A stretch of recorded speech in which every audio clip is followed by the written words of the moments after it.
అందరికీ నమస్తే అండి. ఆంధ్రప్రదేశ్ లిక్కర్ స్కామ్ 2019-2024 మధ్య ఈ లిక్కర్ అమ్మకాలు దాదాపుగా 99,000 కోట్లకు పైగా లావాదేవీలు క్యాష్ ట్రాన్సాక్షన్సే జరిగాయి. 99,000 కోట్లకు పైగా లావాదేవీలు క్యాష్ ట్రాన్సాక్షన్స్ జరిగాయంటే మామూలు విషయం కాదు. సో దీనిలో సుమారుగా 3,200 కోట్ల వరకు అవినీతి జరిగినట్టుగా ప్రాథమికంగా నిర్ధారించారు. ఇది ప్రాథమిక నిర్ధారణ మాత్రమే. ఇంకా లోతుకు వెళ్ళే కొద్దీ ఏం బయటపడతాయో చెప్పలేం.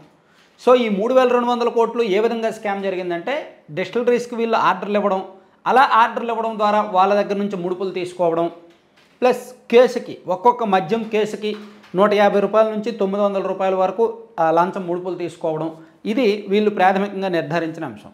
మరి ఈ తీసుకున్న ముడుపులు ఎవరికి వెళ్ళాయి? రాజ్ కసిరెడ్డికి వెళ్ళాయా, లేదా నిన్న అరెస్ట్ అయిన కృష్ణమోహన్ రెడ్డి గారికి వెళ్ళాయా, లేదా ధనుంజయ రెడ్డి గారికి వెళ్ళాయా, లేదా ఈ కేసులో నిందితులుగా ఉన్న సజ్జల శ్రీధర్ రెడ్డి గారికి వెళ్ళాయా, లేదా విజయసాయి రెడ్డిగా, లేదా పెద్దిరెడ్డి మిథున్ రెడ్డిగా, వీళ్ళందరిలో ఎవరికి వెళ్ళాయి? లబ్ధిదారులు ఎవరు? ఈ 3,200 కోట్లు తీసుకున్నది ఎవరు? అది ఇప్పుడు సిట్ ఫైనల్గా నిర్ధారిస్తోంది. సో సిట్ దగ్గర ఒక సమాచారం ఉంది. ఇందులో ఒక 10% వీళ్ళందరూ పంచుకున్నారు, మిగిలిన 90% కూడా బిగ్ బాస్కి వెళ్ళింది అనేది సమాచారం ఉంది. అయితే అది ఎలా వెళ్ళింది, ఏ రూపంలో ఆయనకు చేరింది, అక్కడ సిట్ ఆగిపోయింది. సో ఇప్పుడు ఓవరాల్ మద్యం కుంభకోణంలో చూసుకుంటే, రాజ్ కసిరెడ్డి జగన్మోహన్ రెడ్డి గారికి అత్యంత సన్నిహితుడు, మిత్రుడు, కుటుంబ సన్నిహితుడు, అరెస్ట్ అయ్యి లోపల ఉన్నారు. బాలాజీ గోవిందప్ప జగన్మోహన్ రెడ్డి గారి కుటుంబానికి సన్నిహితుడు, ఆయన కుటుంబాల కంపెనీలో కీలక పాత్రధారి, ఆల్రెడీ అరెస్ట్ అయ్యి లోపల ఉన్నారు. కృష్ణమోహన్ రెడ్డి గారు జగన్మోహన్ రెడ్డి గారి దగ్గర ఓఎస్డీగా పనిచేశారు, అత్యంత కీలకమైన వ్యక్తి, లోపల ఉన్నారు. ధనుంజయ రెడ్డి గారు జగన్మోహన్ రెడ్డి గారి పరిపాలనలో ఆయన సీఎంగా ఉన్నప్పుడు మొత్తం పర్సనల్ వ్యవహారాలు, రాజకీయ వ్యవహారాలు, పరిపాలనా వ్యవహారాలు మొత్తం ఆయన కొనసాగంలోనే జరిగాయి. ఆయన కాదని ఏమీ జరగలేదు. సో ఆయన లోపల ఉన్నారు. అలాగే మిథున్ రెడ్డి గారు జగన్మోహన్ రెడ్డి గారికి అత్యంత సన్నిహిత ఎంపీ, ఆయన ప్రస్తుతానికి ముందస్తు బెయిల్ మీద ఉన్నారు. వీళ్ళందరికీ ముందస్తు బెయిల్ రాలేదు, కానీ ఆయనకు రావడం ఏంటో సరే తర్వాత మాట్లాడదాం. ఇక అంటే ఇప్పుడు వరకు ఈ కేసులో నిందితులుగా ఉన్న వాళ్ళు కానీ, అరెస్ట్ అయిన వాళ్ళు కానీ, విచారణ ఎదుర్కొన్న వాళ్ళు కానీ జగన్మోహన్ రెడ్డి గారికి సన్నిహితులే, బయట వ్యక్తులేమీ కాదు. సో వీళ్ళు అరెస్ట్ అయినప్పుడు మేబీ వీళ్ళెవరు కూడా జగన్మోహన్ రెడ్డి గారి పాత్ర చెప్పి ఉండరు. ఇదిగో మేమేమీ తీసుకోలేదు, మాకు సంబంధం లేదు, ఆయన చెప్తేనే చేసామని ఆయన పేరు అయితే చెప్పి ఉండరు. అలా చెప్పే అవకాశాలు లేవు. ఎందుకంటే వీళ్ళందరూ జగన్మోహన్ రెడ్డి గారికి నమ్మిన వ్యక్తులు. అవసరమైతే మేమే చేసాం, మేమే ఖర్చు పెట్టేసాం, మేమే తిన్నామని వాళ్ళ మీద నిందలు వేసుకుంటారు తప్ప, ఇదిగో పలానా షెల్ కంపెనీలో ఒక డబ్బులు పంపించాము, ఆ కంపెనీ మాదే అని నిందలు వాళ్ళ మీద వాళ్ళు వేసుకుంటారు తప్ప, అంతిమ లబ్ధిదారు పేరు అయితే మాత్రం చెప్పరు.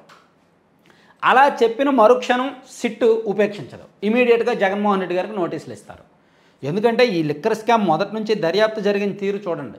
ఫస్ట్ 2024 జూలైలో వాసుదేవ్ రెడ్డి గారిని అరెస్ట్ చేశారు, జూలైలోనో ఆగస్టులోనో. వాసుదేవ్ రెడ్డి గారి ద్వారా ఆయన ఇచ్చిన సమాచారం ద్వారా, ఆయన ఇచ్చిన స్టేట్మెంట్ ఆధారంగా రాజ్ కసిరెడ్డి అండ్ పెద్దిరెడ్డి మిథున్ రెడ్డిని లోపలికి లాగారు. సో పెద్దిరెడ్డి మిథున్ రెడ్డి గారిని, రాజ్ కసిరెడ్డి గారిని విచారించడం ద్వారా బాలాజీ గోవిందప్ప గారిని అండ్ ధనుంజయ రెడ్డి గారిని అండ్ కృష్ణమోహన్ రెడ్డి గారిని లోపల వేశారు, వాళ్ళని లాగారు. సో ఇప్పుడు వీళ్ళు ఇచ్చిన వాంగ్మూలం ద్వారా నెక్స్ట్ ఇంకెవ్వరూ ఉండరు, జగన్మోహన్ రెడ్డి గారే ఉంటారు. సో ఓవరాల్గా చూసుకుంటే లిక్కర్ స్కామ్లో జగన్మోహన్ రెడ్డి గారు అష్టదిగ్బంధనంలో ఉన్నారు, సిట్ చేతుల్లో ఉన్నారు. వీళ్ళకి ఆధారాలు దొరికితే, జస్ట్ ఒక 10% ప్రాథమిక ఆధారాలు దొరికినా సరే జగన్మోహన్ రెడ్డి గారిని వదిలిపెట్టరు. ఆల్రెడీ ఈ విషయంలో గవర్నర్ గారి దృష్టిలోనూ పెట్టారు, కేంద్ర ప్రభుత్వం దృష్టిలోనూ పెట్టారు, అందరి దగ్గర పెట్టారు. సో కేంద్ర పెద్దలు చెప్పింది అయితే ఒకటే, ఆధారాలు లేకుండా వెళ్ళొద్దు, ఆధారాలు లేకుండా మీరు అరెస్ట్ చేశారంటే రాజకీయంగా ఇబ్బంది పడతాం అని కేంద్ర పెద్దలు ఆల్రెడీ ఇక్కడ ప్రభుత్వ పెద్దలకు సూచించారు. అమిత్ షా గారు కావచ్చు, కేంద్ర పెద్దలు. ఈవెన్ గవర్నర్ గారి దగ్గరికి వెళ్ళాలి అంటే, అఫీషియల్గా వెళ్ళాలి అంటే కొన్ని ఆధారాలతో వెళ్ళాలి. జగన్మోహన్ రెడ్డి గారు అంటే సెక్షన్ 17A ఇది, ఈ ఫైల్ గవర్నర్ దగ్గరికి వెళ్ళాలి. సో ఆల్రెడీ వీళ్ళు దానికి సంబంధించి అన్నీ ప్రిపేర్ చేశారు, ఆధారాలు అన్నీ ఉన్నాయి.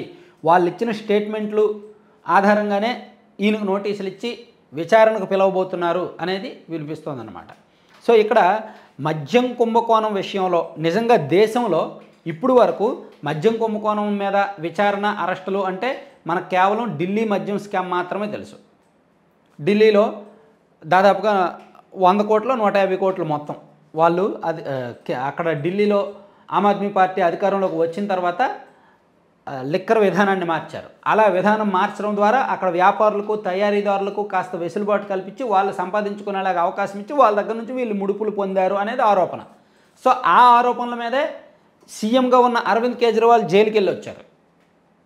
సో అటువంటిది ఆ స్కామ్తో పోలిస్తే ఈ స్కామ్ 20 రెట్లు ఎక్కువ. అది 100-150 కోట్లు మాత్రమే, కానీ ఇది 3,200 కోట్లు.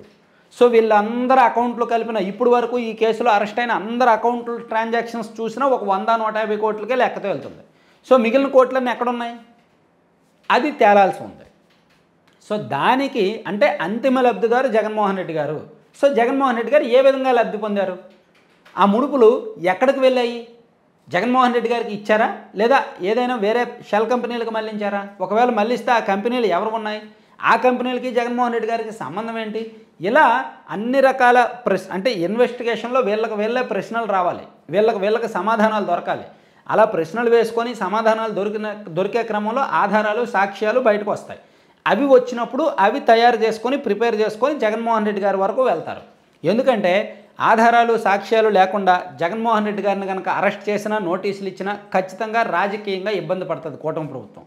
ఎందుకంటే వైసీపీ ఇమీడియట్గా ఇది రాజకీయ కక్ష సాధింపు కావాలని చేశారు, అప్పుడు చంద్రబాబు గారిని జగన్మోహన్ రెడ్డి గారు అరెస్ట్ చేశారు కాబట్టి ఇప్పుడు జగన్మోహన్ రెడ్డి గారిని చంద్రబాబు గారి ప్రభుత్వం అరెస్ట్ చేసిందే అని అంటారు తప్ప, అంటే అడ్డగోలు వాదన వినిపిస్తారు తప్ప న్యూట్రల్ వర్గాలను నమ్మించాలన్నా చదువుకునే వాళ్ళని అందరినీ కూడా రియాలిటీలోకి తీసుకురావాలన్నా ఆధారాలు చూపించాలి.